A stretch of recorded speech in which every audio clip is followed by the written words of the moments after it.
प्रेम हे शुद्धतेकडे आणि आत्म्याकडे वळणारं जर असेल तर तिथं कठोरता आणि त्याग येते. आणि जिथं कठोरता नाही, त्याग नाही, तिथं मायेचंच प्रेम असतं. साध्या साध्या गोष्टी, की आपलं मूल बिस्किट मागतंय, चॉकलेट मागतंय, आईस्क्रीम मागतंय, कुरकुरे मागतंय किंवा अगदीच काही ना काही मागतंय, त्यावेळेला तुम्ही ते प्रत्येक वेळी कठोरता करता का? प्रत्येक वेळी त्याला त्याचं जे मागेल ते पुरवता. जेव्हा जेव्हा मागेल त्यावेळेला पुरवता, ती मायाच आहे. आणि त्या प्रत्येक गोष्टीत जर तुम्ही आडकाठी घालत असाल, त्याचं विश्लेषण करून सांगत असाल, तर मात्र कुठेतरी तुमच्यामध्ये शिस्त आणि कठोरता आहे, की आपल्या मुलाबद्दल, की माझा मुलगा किंवा मुलगी वाया जाऊ नये याच्याविषयी तुम्ही पाऊल टाकता. हे उद्या कथेमध्ये येणार आहे, की उर्मिला ही तिच्या संसारामध्ये हे 3 गुण कसे तिनं आणले, की तिनं त्या 3 गुणावरती 14 वर्षाचा वनवास जो लक्ष्मणाचा होता त्याच्या व्यतिरिक्त संसार कसा गाडा पुढे नेला. फार मार्मिक आणि सुंदर गोष्ट आहे ती. प्रत्येक पुरुषाला थप्पड मारल्यासारखी आहे, प्रत्येक स्त्रीला थप्पड मारल्यासारखे आहे. असे हे तिचे गुण आणि वागणं, एका तरी व्यक्तीनं तो संवाद ऐकावा आणि आपल्या आयुष्यामध्ये तो एकदा तरी आणावा. चला, आनंद येतोय. पहिलाच दिवस आहे, अनेक संसारामध्ये मन अडकलेलं आहे, चलबिचल आहे, त्यात आणखी थंडी पण आहे आणि पोटातले कावळेही वरडत आहेत. तर हे सुंदर जो प्रवास आहे गुरुजींचा आणि गुरुमार्गातला, हा इतका सुंदर आहे. हरियाणामधले एक संत चरणदास स्वामी ज्ञान मार्गात आणि आध्यात्मिक मार्गात फिरत फिरत फिरत आले, दिल्लीला बसले. 1830चा काळ आहे हा. आणि हे चरणदास स्वामींनी अध्यात्माचं पठण करत असताना, ज्ञानाची प्राप्ती करत असताना त्यांच्या हृदयामध्ये राष्ट्रभक्ती निर्माण झाली. त्यावेळेला कुणाचं राज्य होतं? तर ते संत होते, तरी सुद्धा त्यांनी इंग्रजांच्या विरुद्ध उठाव केला आणि आपल्या प्रत्येक शिष्याला इंग्रजांच्या विरुद्ध लढण्यास प्रवृत्त केलं. त्यांच्यातली एक शिष्या सहजाबाई किती वर्षानं झालेली? 150 वर्षानंतर झालेली. आणि तिनं गुरुच्या प्रती, गुरुला पाहिलं सुद्धा नाही, परंतु त्यांचे जे विचार मांडले गेलेले आहेत, जे लिटरेचर उपलब्ध आहेत, त्या लिटरेचरमध्ये गुरूंना पाहिलं आणि त्या गुरूंनी काय काय सांगितलं ते अंगीकारलं. आणि त्या अंगीकारल्यानंतर तिच्या अंतर्बाह्य मनामध्ये जे बदल घडले, त्याचं एक भक्तिगीत सुंदर आहे, ते आपण उद्या बघणार आहोत. आणि तिचीही कथा फार सुंदर सत्संग होत जाणार आहे. 5 सेशन आहेत. पंचकोशाचं विश्लेषण, पंचकोशाचं भेदन आणि आत्मज्ञानाकडे या मनाला ढकलण्याचं काम या सत्संगमध्ये होत राहणार आहे. फार असा सुंदर, जसं गुरूंनी कधीच म्हणलं नाही की स्वतःला कधी संत म्हणा, मुनी म्हणा किंवा काय म्हणा. पण ज्या वेळेला आम्ही बैतूलमध्ये गेलो आणि बैतूलमध्ये ज्या वेळेला गुरुजींनी एका 110 वर्षाच्या ते 100 वर्षाचं, आजही मला त्यांना आयु माहीत नाही, त्यांच्या हातून मला दीक्षा घ्यायला लावली, त्यावेळेला त्यांनी हे मुनी नाव दिलं. बराच वेळा बऱ्याच लोकांना प्रश्न पडतो की मुनी म्हणजे काय आणि मुनी का लावतात. त्यावेळेचा तो फोटो 2011 सालचा. 2013 साली फर्स्ट आम्ही ऋषिकेश इथं आलो. 2011 ते 13 अनेक विविध ठिकाणी गुरूंच्या बरोबर फिरत असताना, तोपर्यंत हे गुरु आहेत, एक महात्मे आहेत, एक संत आहेत, हे सद्गुरू आहेत, आत्मज्ञानी आहेत, कुठंही मनामध्ये नव्हतं. हे पेशंट आहेत, माझ्याकडे येतात, औषध घेत आहेत, पंचकर्म करत आहेत. अंग संग राहून राहून राहून राहून अनेक मनावरती घाव घालून घालून घालून त्यांनी संसारात असताना सुद्धा मुक्त राहण्यासाठी जी कथा सांगितली, तर ती होती कथा जनक राजाची. राजा व्हा, संपत्तीत लोळा, परंतु त्या प्रत्येकापासून तुम्ही अलिप्त राहा. आणि त्याच्यासाठी ही प्रेरणादायी कथा आहे, ती म्हणजे अष्टावक्र गुरुजी आणि त्यांचे शिष्य जनक राजा. अशा ह्या सुंदर कथेतून आपण पुढे जात राहणार आहोत, जे गुरुजींनी शिकवलं की जसं तुमच्या समोर हा देह सतत वागतो आहे, राहतो आहे, तसंच गुरुजी होते. अनेक संत महात्म्यांचं मौन असेल, वेगळेपणा असेल,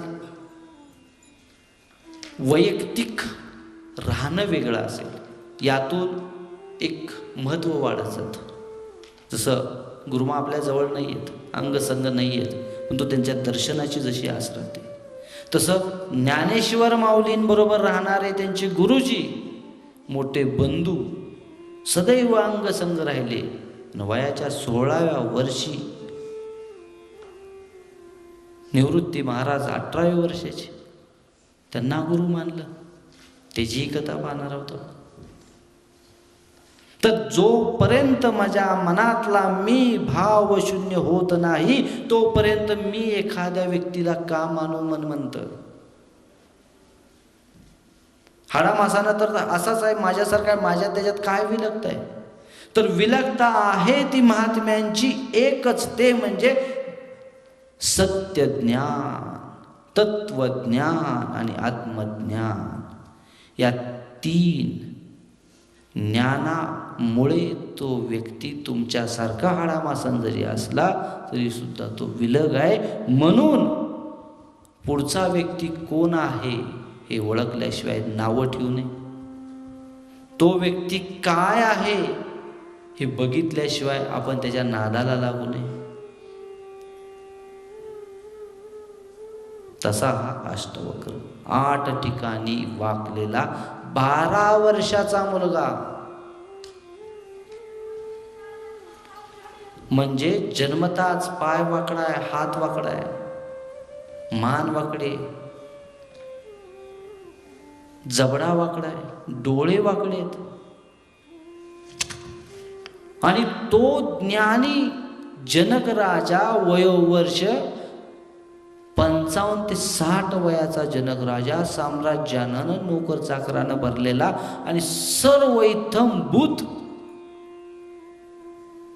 साम्राज्य, अहिक साम्राज्य त्याच्या समोर लोटांगण घालत होतो, अशा राजानं गुरु मानावं 12 वर्षाच्या मुलाला. तर तितकी लीनता, तितका जो प्रेमभाव आहे आणि ज्ञानाच्या बद्दल जी आस आहे, ती आस असेल तर आणि तरच 60 वर्षाचा मनुष्य 12 वर्षाच्या मुलापुढे नतमस्तक होईल. अन्यथा अरे छोटस बाळ, बरोबर आहे. तर त्यासाठी आपण या 5 सेशनमध्ये सगळ्यात महत्त्वाचं तुमचं मन बुभुक्षित व्हायला पाहिजे. कशासाठी? ज्ञानासाठी. भगवंत कथेतून काय व्हायला पाहिजे? तर भगवंत मोठा आहे, त्याच्यासारखं मी बनू शकत नाही असं नाही, तर साक्षात तुम्हीच भगवंत आहात. तुमच्या आतच तो अंश आहे आणि तो अंश पाहतो आहे की कधी एकदा तो थेंब समुद्रात पडतो आहे. एक सुंदर गीत आहे, माहिती आहे का जुनं?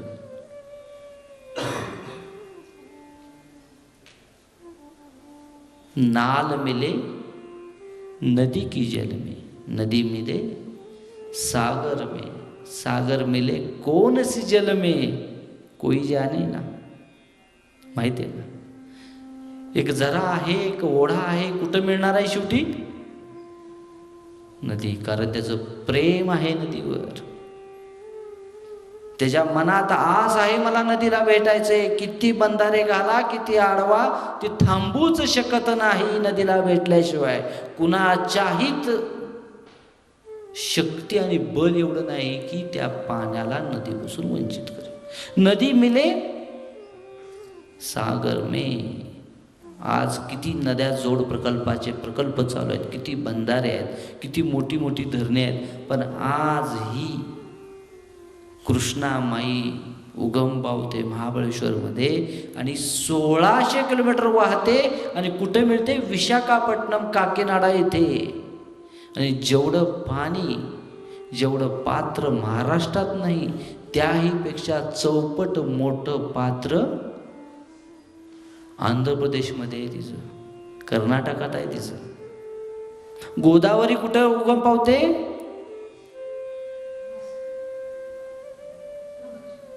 नाशिकमध्ये.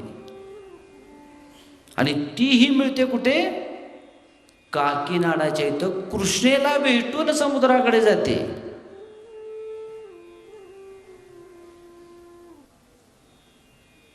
तर हे जो प्रेम आहे ना तो उपजत आहे प्रत्येकाच्या मध्ये, पण त्याच्यावरती ह्या मोहमायाने, संसाराच्या फाशाने एक आलिंगन असं घातलंय की गळ्याभोवती, की तुम्हाला या फाशातून मुक्तच होता येईना झालंय, किंवा ह्याच्यातून मुक्त कसं व्हायचं हेही माहीत नाहीये. आणि तो प्रेम भाव जागृत कसा करायचा, आणि त्या प्रेम भावाचा जो आनंद आहे चेहऱ्यावरती तो केव्हा येईल?